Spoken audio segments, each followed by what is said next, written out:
My name is Cheryl and I'm from the Bloomingdale branch of the Van Buren District Library. Today I want to show you how to make this suncatcher craft. When we have curbside service, you'll be able to come in and pick up a bag that has all the supplies you'll need, or most of the supplies you'll need in it. But you may even have these things at home that you can do the craft now if you like. So let me walk you through what we're going to do. You will need a wide mouth canning lid band.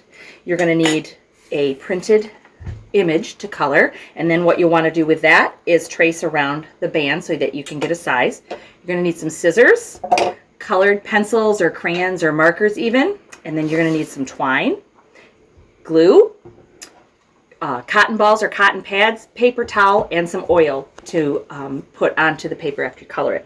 So let me walk you through the steps. What you're going to do is take your image, and then you're gonna color it, and I have one done here.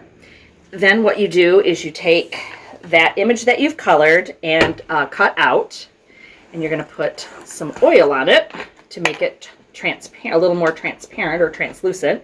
And you don't need a lot of oil, but what you want to do is just dab it like that. And you can do it either on the front or the back side.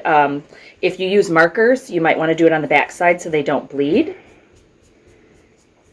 And then you don't really need to do a ton of it, but you'll see that you have paper that looks like that, and then after you put the oil on it, after a couple of minutes, it looks a little more translucent.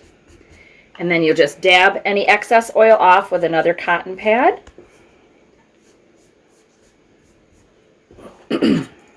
Take your band, turn it upside down, if I can get the glue in here.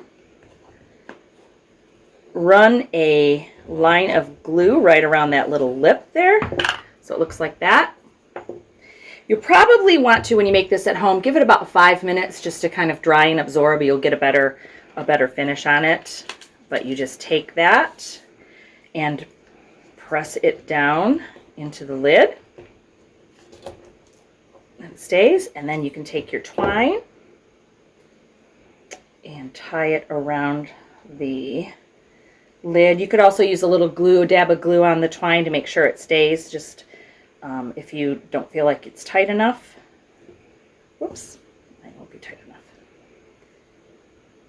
And make sure you cut a long enough piece of twine so that you have a way to hang it at the end.